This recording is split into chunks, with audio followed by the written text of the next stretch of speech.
What's up, guys? Jim Manning here. Another episode of Doors to Deals. Today we have a friend of mine, Megan Greathouse, on the line.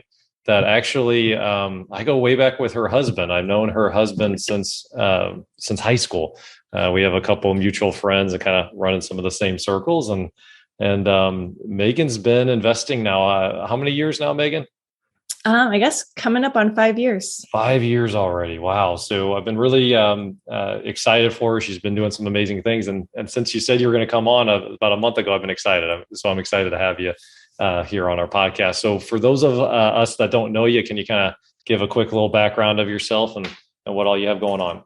Sure. Yeah. Well, I was straight out of college, was in the military, and then used those great GI Bill benefits afterwards to get the MBA and get into the corporate world and, just following that whole track. And then I had my first kid in 2016 and I was like, oh, I think I want to do something a little bit differently here.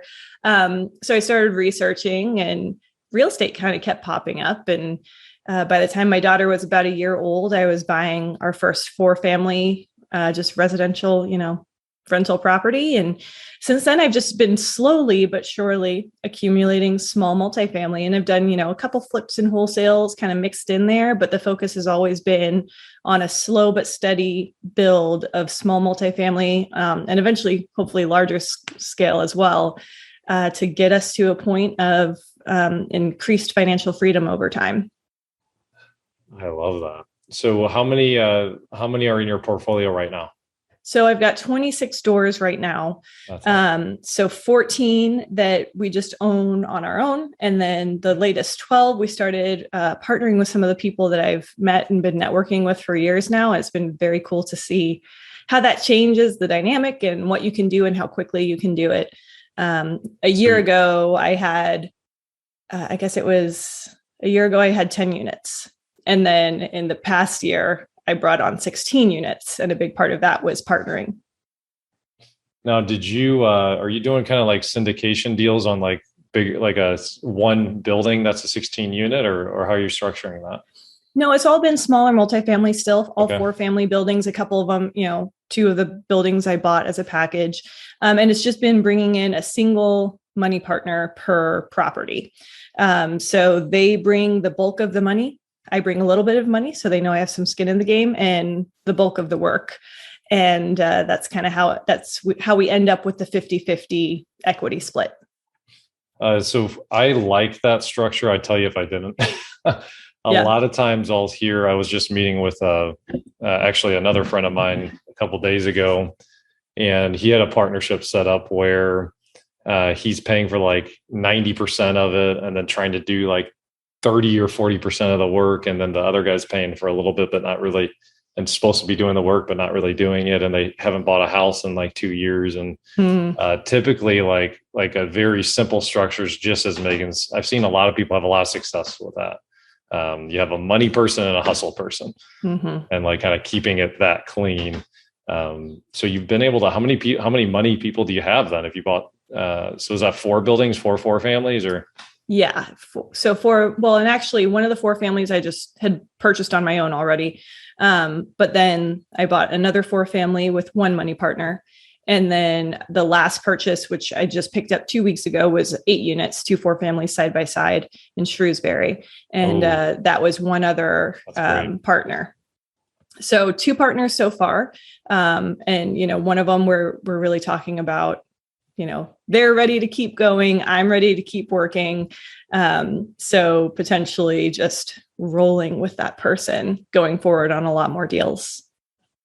Well, that's exciting. Good for you. Yeah. Thank you. Yeah. So take me back when you got started, like, kind of doing that first deal, like, walk us through that. Like what happened? How'd you find it? And how'd you build the courage to even pull the trigger on it? Yeah, well, I think a lot of it first was just a few months of education. So I was Googling and I found biggerpockets.com. I'm sure a lot of folks out there are familiar with that resource. And they have a lot of great blogs and some online calculators and a podcast as well. And so I just kind of started taking all of that in. And I think fortunately, I'm somewhat of a numbers person to begin with. So once I had kind of that clear-cut explanation of how to analyze properties and how to analyze cash flow and cash on cash return, it started to feel a lot simpler to me. We had, rewinding just a little bit, back in 2015, when we bought our current house, we kept our first house as a rental. It was just kind of testing the waters. Do we really, is this something we really want to do? Do we want to be rental property owners and landlords? And back at that time, my math was literally like, oh, here's the mortgage, and the rent's a little bit more than the mortgage. So those cash flows, right? If only it worked that way. Right. And then, 2 years in, fortunately, it was a good property in a good area. And so we didn't lose money on it. But 2 years in, I realized, oh no, this cash flow is pretty measly when you actually take into account all the different things you need to. So in 2017, finding bigger pockets was what really gave me kind of the baseline knowledge that made me feel comfortable. And then once I had that, I'm fairly, action oriented, because once I had that under my belt, I was just kind of ready to go. I started reaching out to agents and doing, more research and looking into properties available throughout the market. And I think I started searching in March of 2017 and found and closed on the first property by July of 2017. It was just an MLS property for a family, pretty much rent ready. 3 of 4 units were already filled, and I bought it through an agent that I found online. Love that. So like, what was the type of conversation that you had? You just called you saw the listing online, you just called them and said, hey, can you write me an offer? Or like, how'd you do that? I actually found the agent that I used on Bigger Pockets, because I really thought it would be important to find an agent who understood, the rental property mindset. And there are a lot of folks out there who are very focused on working with just owner occupants. And I kind of talked to a couple of those and just got this feeling like that wasn't going to be the right fit for me. So I found an agent online through Bigger Pockets. I met with him. We sat down for like an hour and a half long coffee and got to know each other and our goals and a little bit of our life stories too, just that kind of building the rapport. And from there, I think we both felt comfortable. He felt comfortable that I was serious and I was really going to be, buying things. And I felt comfortable that he knew what he was doing. So then he got me set up with an MLS alert, and I watched it, and we went and saw a handful of them. And I think, if I'm remembering correctly, this was the first one we actually wrote an offer on, and it was accepted and everything went through. All right. The very first one. Back in 2017. Look at that. 20 is a little bit different of a market then, huh? It was completely crazy. I mean, that's a 4-family. It's in Benton Park West. So, a little more transitional. It's not like you're buying in Southampton or something like that. But I mean, 4-family, and I bought it for $139,000. So it's just what's that worth today? What do you think? The last time I got it appraised was over a year ago, and it appraised at $215 at the time. So I think that there's just been a lot of growth, and the rents were all around $500 when I bought it. And they're all pushing $750, $800 at this point. So everything's going up. And that's the reason that you get into real estate sooner rather than later, right? Like that time, when time is on your side, it goes pretty well most of the time. Now, did you think about like flipping as well, or like just the buy and talk me through like buying and holding versus flipping, like what your logic is there? I mean, I have done a couple flips, mostly when kind of the opportunity just fell in my lap almost. But my goal has always been buy and hold because of the many ways that you make money, and some of the tax advantages and slightly more passive aspects of rental property. I felt like flipping would be a little bit more of a 9-to-5 type job. It takes, you have the flexibility, and there's different aspects of it, of course, that are different than a corporate job, but it's more of a job, I would say, than rental property. When I buy a rental property, a lot of times I enjoy doing value add. So there's a lot of work up front, and it's very busy for a few, months, probably several months. But then I've turned it all around. It's a beautiful unit that's going to get top market rents. Yeah. And I get good tenants that I've screened properly in there, and I don't hear anything. I don't hear anything for months most of the time. And it's a beautiful feeling when that rent keeps coming in every month, and I'm really not doing a whole lot of work after that upfront point. So I like the long-term opportunity to become more and more passive as time goes and as I grow my business. And I like the long-term wealth building aspect of holding things for the long haul. So, I love what you said there. Flipping's more like income. And it's pretty common for someone to come up to me and and I ask them, hey, do you like your job? Oh, I love it. Are you making good money? Oh, I'm making great money. Well, what do you want to do? Oh, I want to flip a house like I see on HGTV. It's like, why don't you just double down, develop your skill set a little bit more so you can make more money in like your core focus? That's where your income can come in. And then just buy rentals. Yep. But at the end of the day, that's how you get wealthy. You don't get wealthy through only flipping. If you flip and you make 30,000, well, you have to do something with that money. A portion of it, I get you have to live on and eat and everything like that. But the other portion of it, you need to turn around and invest in something, right? Yeah. So I love that. Yeah, I love Absolutely. That headspace. I completely agree with you. Well, and I think there is that creative draw to the process of flipping, but I just apply that to the value add process for my rentals. A lot of times I buy things that are, the building hopefully is in mostly good shape. There's going to be some deferred maintenance and some, maybe some roof patching and things like that. But inside, it's just cosmetically dated. And the previous owners have not been getting market rents because they've done nothing to it for 20 or 30 years. And so then I go in and I actually get to use a little bit of that creative process, but then I keep the assets still. And I really like doing it that way. Well, and I love guys like Megan, thank you so much for saying that. Is like, it's not a one size fits all for everybody answer, right? Like, if the creative draw, you love doing the design, you love the whole process of making a property beautiful, and that's what you want your job to be, absolutely. There's nothing wrong with being a flipper full time. That's fantastic. Or flippers, where I've seen a lot of flippers run into problems, is they make $30,000 on a flip or $50,000, and they don't do the math and take out the taxes that they get, and they go and turn around and buy a Tesla or something with it. Well, if you do that, what are you? You're just on the hamster wheel. You're not getting to financial freedom. You're not getting off the hamster wheel. You just have a job that you love, which is fine. If that's your passion, that's what you want to do. Absolutely. But recognize that flipping's a job. It's not really being an actual investor, so you can get off the hamster wheel and become financially free. Exactly. Yeah. Yeah. So I love that. And that you have an awareness of that. So what is, so tell me about the flips you have done. So you said you've done a few. How many have you done? Yeah. So, just really, there were a couple small multifamily that I found through some direct mail I was doing. I think they were both duplexes, and they just weren't in my target area. But it was one of those things where, I'm a former Marine, and this older gentleman, former Marine living in Southern California, calls me and says, "Oh, I got your mailer. Here are the properties." And, I just had pulled this big long list and tried to kind of base it around certain zip codes, but things sneak in there. So it was in this area that I really didn't want to own long-term, but it can provide a lot of good cash flow. It's just further east outside of my target area.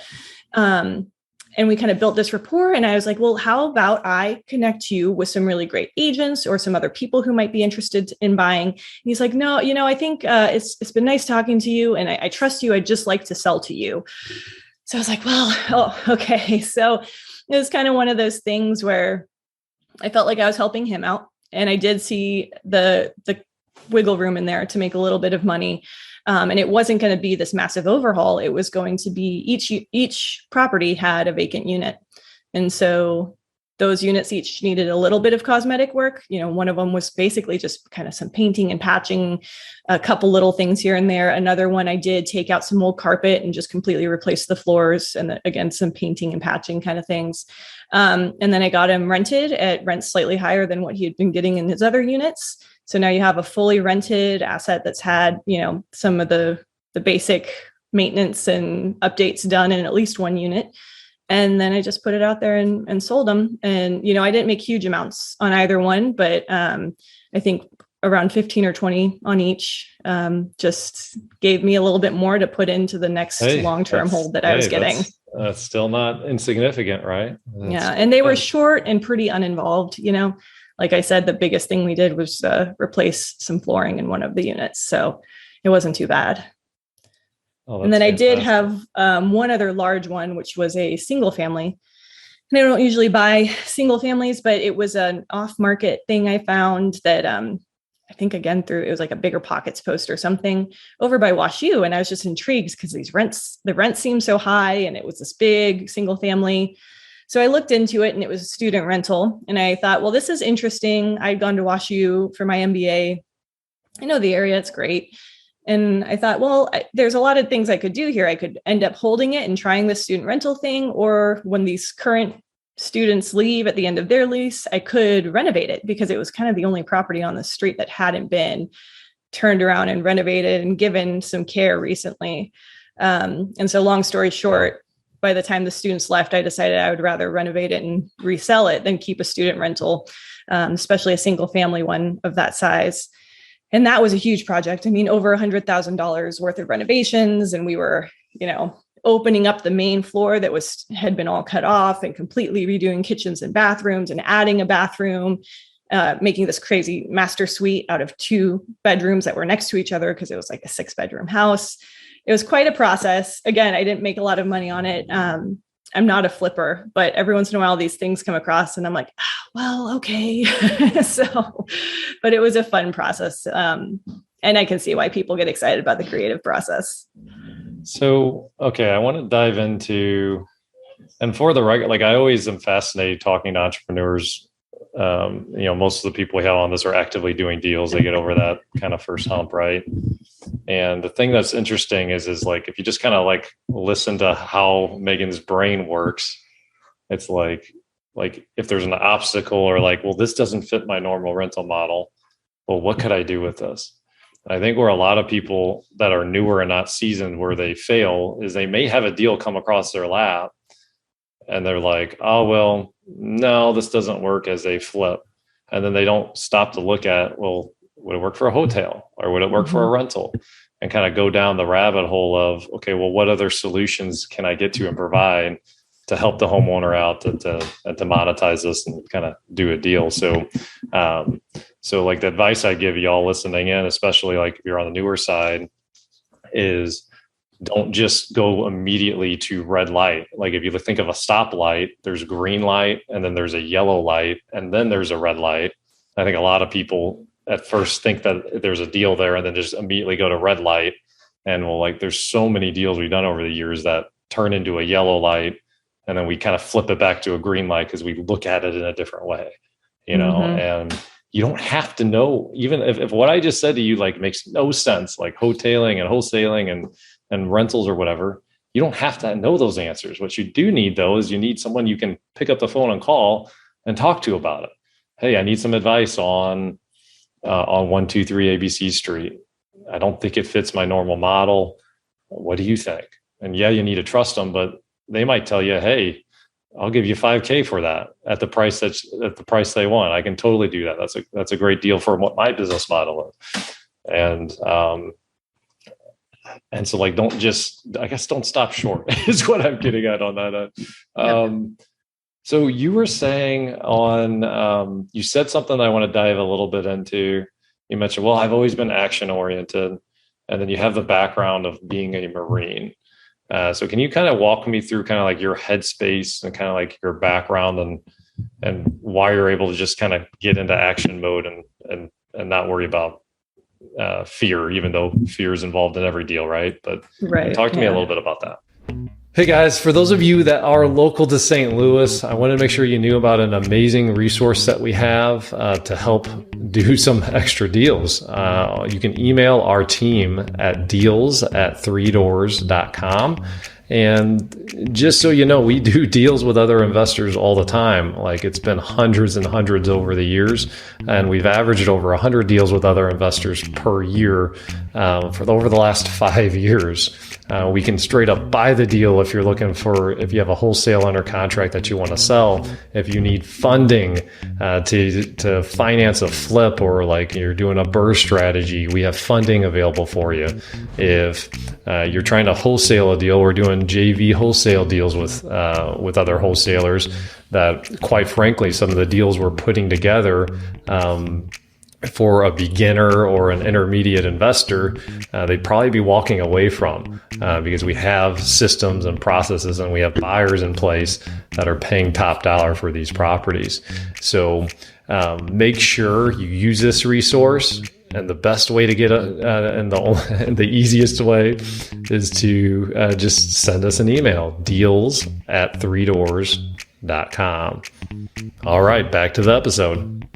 So can you kind of walk me through kind of like your headspace and kind of like your background and why you're able to just kind of get into action mode and not worry about fear, even though fear is involved in every deal, right? But talk to me a little bit about that. Sure. Yeah. I mean, I think naturally I'm just kind of one of the higher energy types who, if I'm not doing something, I'm figuring out something to do because I can't sit around still and idle. But then taking that a step further, when I joined the Marine Corps, of course, it's a lot of antsiness deciding to sign up for something like that and go through some of that training. But then you get in there and they even while they're breaking you down, they give you a lot of great tools for your headspace, especially when you have to be in high stress situations, when you have to be leading in high stress situations. And one of the things I remember them often talking about was the bias for action, just being the type of person who figures out something to do and starts working the problem actively. And you start taking action. And then you keep adjusting as you go. It's not going to be perfect, but you start taking action. And another part of that whole concept that they taught to us was you need to get to an 70 or 80% solution and then just go.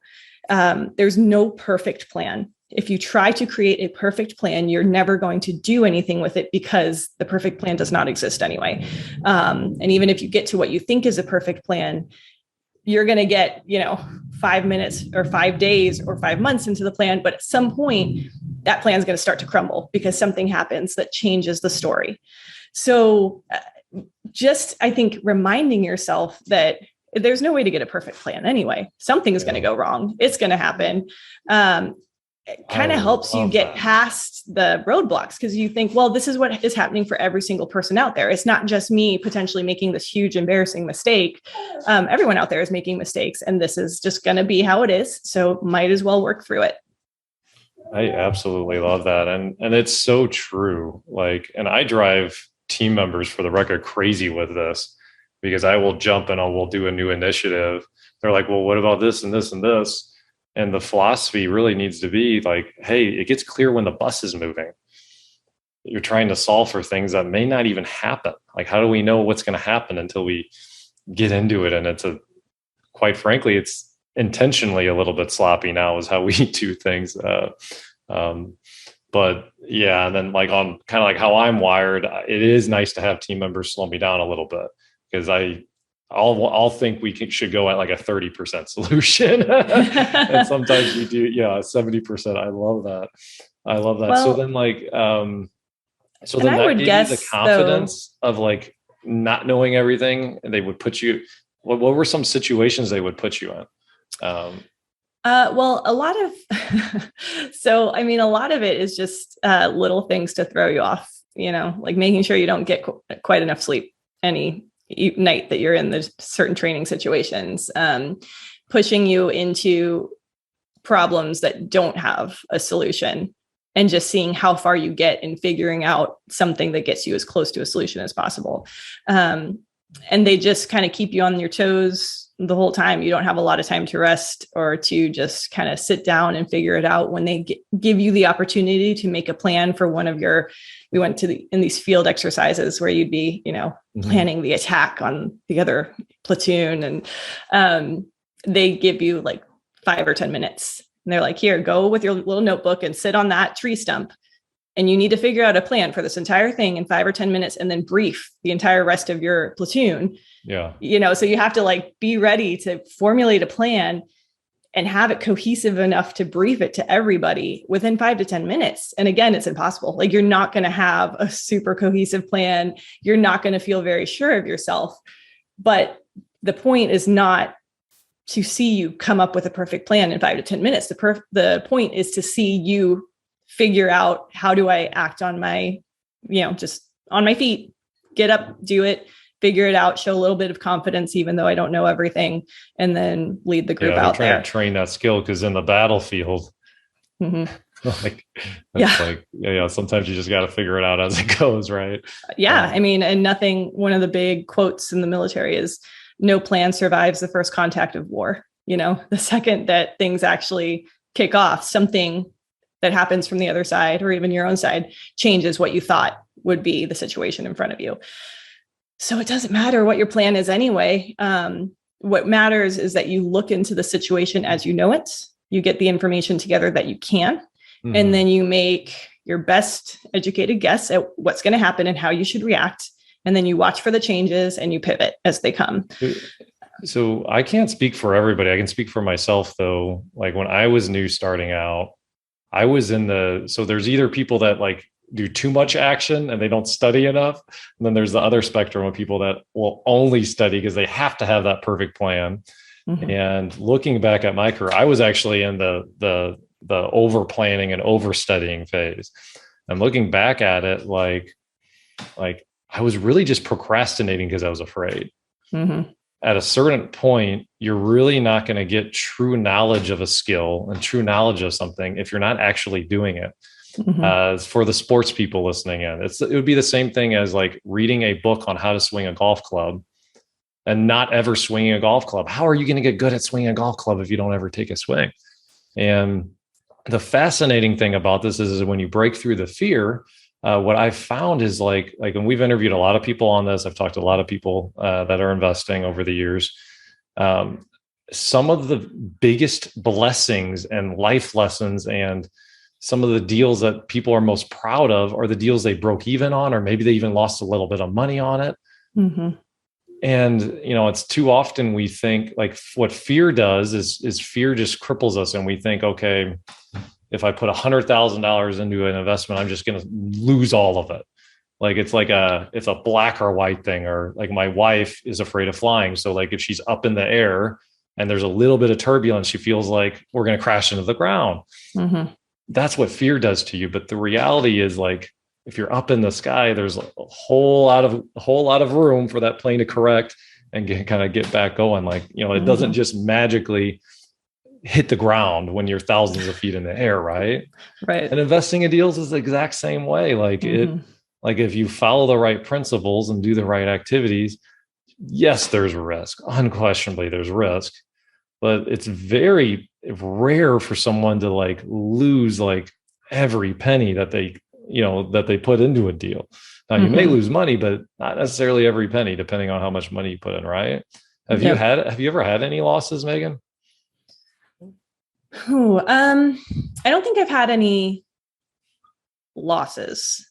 I've certainly had tax returns that looked like losses, which is another beautiful thing about buy and hold real estate. Some of the depreciation benefits that you get. And you were mentioning earlier, if you have a full-time job you love and you're talking about flipping, maybe you should be thinking about rentals instead. But yeah, fortunately, I've had things, where I thought I was going to make a lot more. That one really big renovation that I mentioned, I thought I would, make 40 or 50,000 on that. And by the time all was said and done, contractor problems, delays, it was like 10 grand. I mean, it was nothing for the size of the project that it was.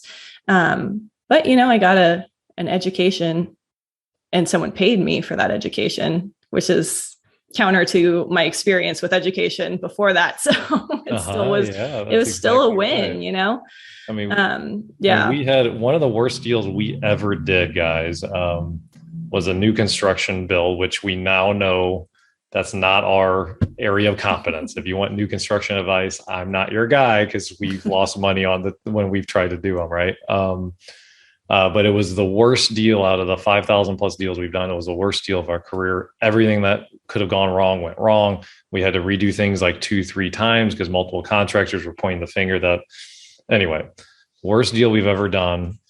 And it got so bad that the person that was buying it, we had to just buy them out of the deal because we didn't want to deal with them anymore. Oh, on paper, we were going to lose $100,000 if we put it on the market and sold it. And we just decided, okay, well, let's just throw a tenant in there. And fast forward a couple of years, the property is appreciated at what our loss was going to be. Yep. And so and that's especially another reason why the buy and holds are so gosh darn valuable. If you just hold on to the thing. Mm-hmm. I mean, people could have bought, you guys realize, if you would have bought an entire portfolio in 2006 that you're planning on selling 30 plus years later, you'd be making out like a bandit right now. Mm-hmm. You'd be completely fine. And 2006 was the year before the greatest real estate recession of probably our lifetimes. So probably the next 100 years, there won't be anything like it. And the people that bought in 2006 that still held on, they're sitting really pretty right now. Mm-hmm. Yep. Oh, I love it. So, all right. So you had the Marine background, and then what is,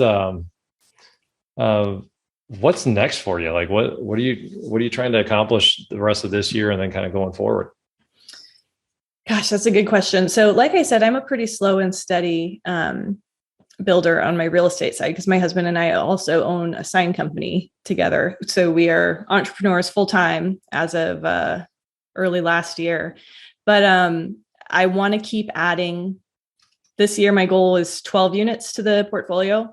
But I got to 8 by the end of March. So I might be increasing that goal for the year for 2022. You just got me so excited because I want to point something out here, guys. Okay. Dave's her husband's name. So Dave so you were kind of full-time investing and he had an income coming in. Were you guys using his income to buy these rentals? So we started while we both still had corporate jobs. Okay. And we had a good little nest egg because we both had money we had saved from deployments during the Marine Corps. Yep. And we were always kind of savers. And so we started with that. And while we were both working full time, we would still, put a little bit aside every month that was going towards the real estate fund. And then in 2019, I left my full-time job. We had just found out we were expecting our second kid, and I had, a good number of units and some renovations happening on some of those by then. And we felt like we were at the spot where we weren't pulling any income from the real estate yet, but I had definitely created a retirement plan for us already. The foundations there, the retirement was there, even if we just stuck it between our traditional investments, 401ks and Roth IRAs, and the units we already had. Even if we just did nothing else and let those grow, we would be fine by the time we were at retirement age. So that was when I felt ready to pull chocks and leave the corporate world and just kind of work on real estate and having another kid and all that fun stuff.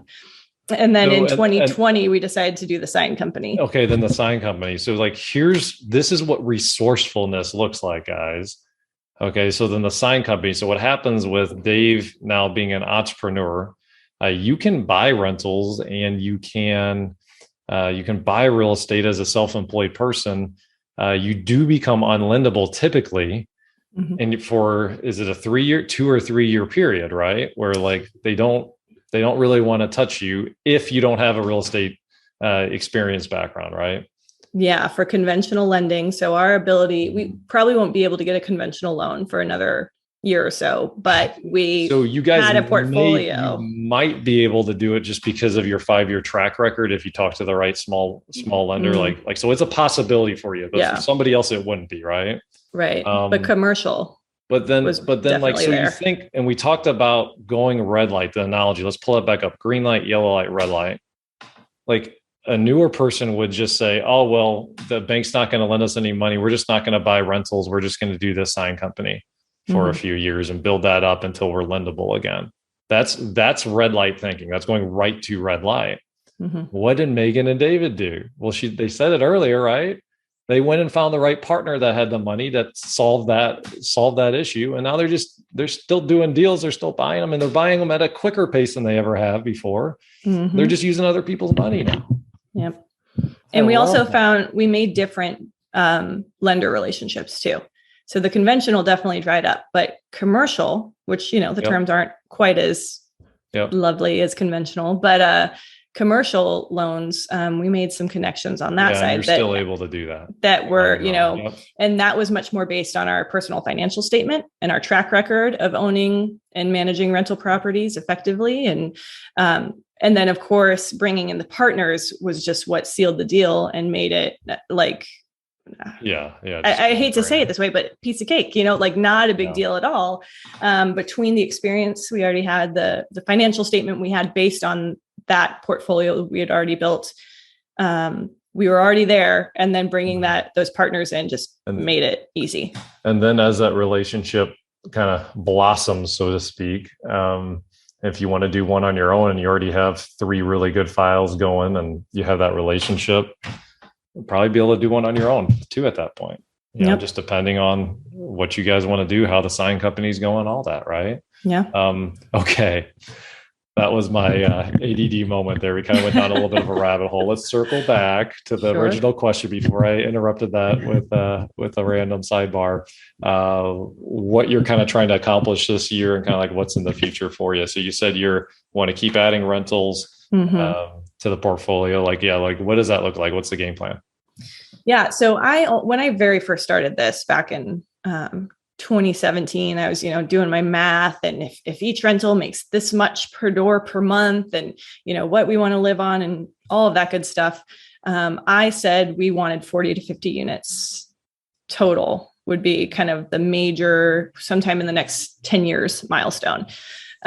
So we should be at 30 at least by the end of this year. And I'm hoping to go past that, since we got 2/3 of our goal for the year in the first quarter. We'll probably try to hit a stretch goal instead.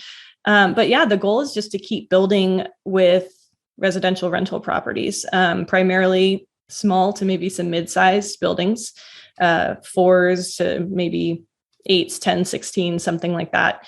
But I don't see us stopping at 40 to 50 units. Once you get into it, it's fun. It's enjoyable. If you realize that you've got that kind of passion for this stuff, you just kind of keep going. And then I do want, when we hit to that 30 to 40 unit range, I want to also find some ways to enjoy some personal utility from these investments too. So, while I wouldn't really want to run an Airbnb on my own here in my own market, I see the opportunity to create some fun environments for our family and our friends to enjoy in other areas that we want to visit, and, buy some vacation homes that we Airbnb out and get to go use for a week or 2 each year as well.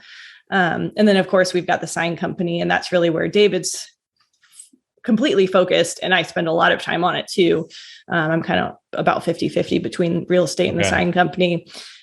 We just got our Women Business Enterprise certification application in. We're working on our veteran application.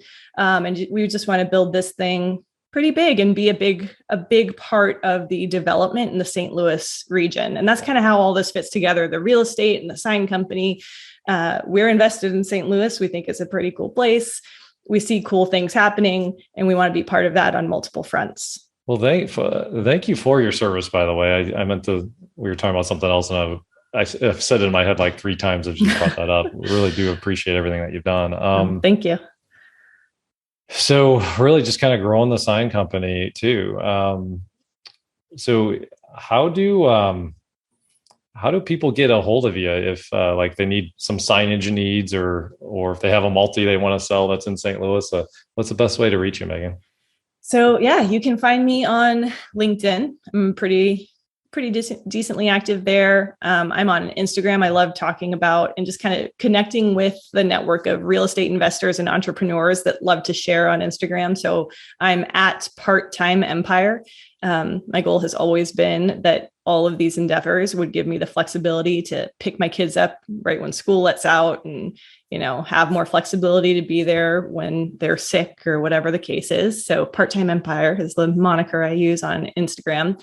And then our website for the sign company is horizonsignco.com. Horizon, Horizon, signco.com. And we have like a consultation form that you can fill out there. if you do have any signage needs. And then I also run a couple of, little meetups in the area for people who are interested in real estate. So I'd be happy to share that information if you reach out to me on Instagram or LinkedIn about the meetups that I have connecting each and networking month. is really important. Mm-hmm. Oh, that's really cool that you're doing that. Yeah. So like if you had to give yourself one kind of piece of actionable advice 5 years ago when you're just starting out, like what would be the most important thing you could have told yourself? Ooh, that's a very good question. I definitely think, the bias for action is important, but it's something I kind of had. I think something that I've always struggled with, though, is letting other people do things. A lot of times, because I am the one who will get going and get started on things, I just make my mile-long to-do list, and I try to be the one who checks everything off that list. And I have done more things in the past year or two to bring more people in. And that's helped so much. I've used private money lenders. I've used money partners on these past few deals. I have a part-time, just kind of 1099 assistant who helps me run a lot of the day-to-day with managing my rentals. And I think bringing good people in and trusting them and delegating is really important if you want to grow past a certain size. So if you're, looking out 5 or 10 years and you've got big goals, you need to think not just about where am I going to find the deals and how am I going to fund them, but how are you going to manage all of that and manage your time wisely to make sure it actually happens. So I would say delegation, bringing other people in, that's really important. So would you say like the vision for your company is really to have an empire, but you're only working part-time? Yeah. I think I don't know if I could say that I will ever, only work 20 hours a week and then just be kicking back. But I want to build a little empire for myself and my family. And I want it to always be on my terms.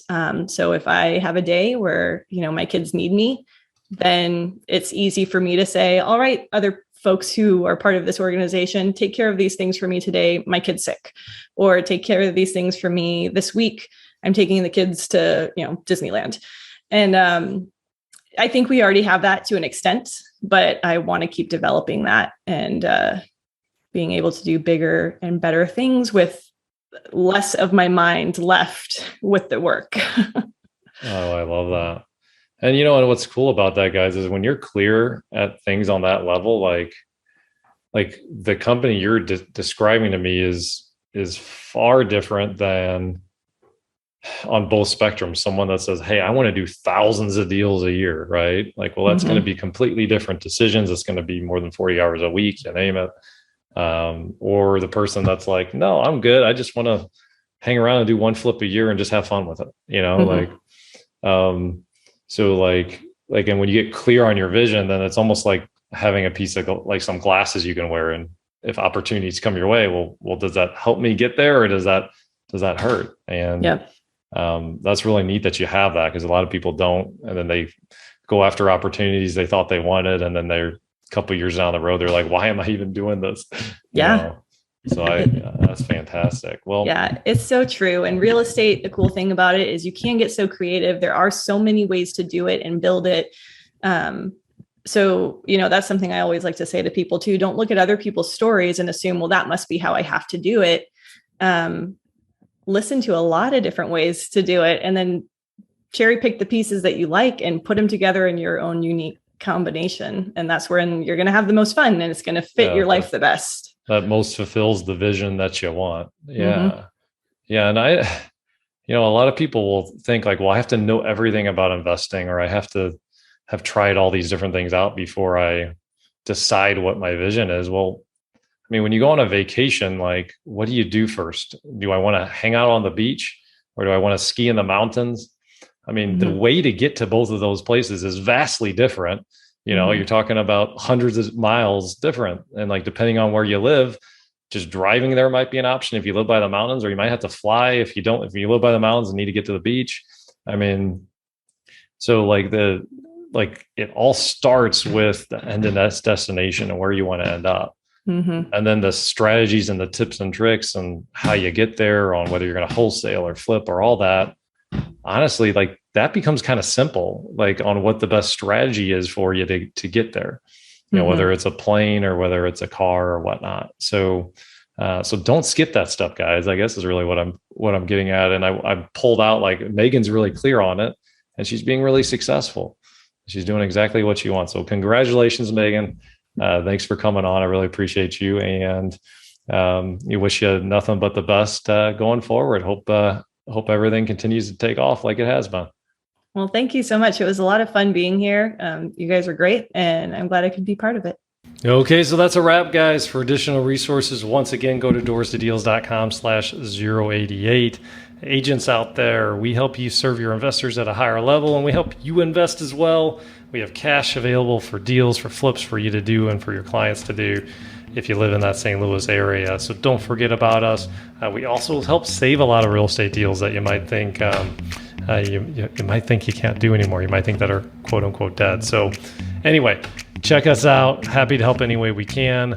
doorstodeals.com/088. And finally, go out, live your purpose, and above all else, go after your dreams.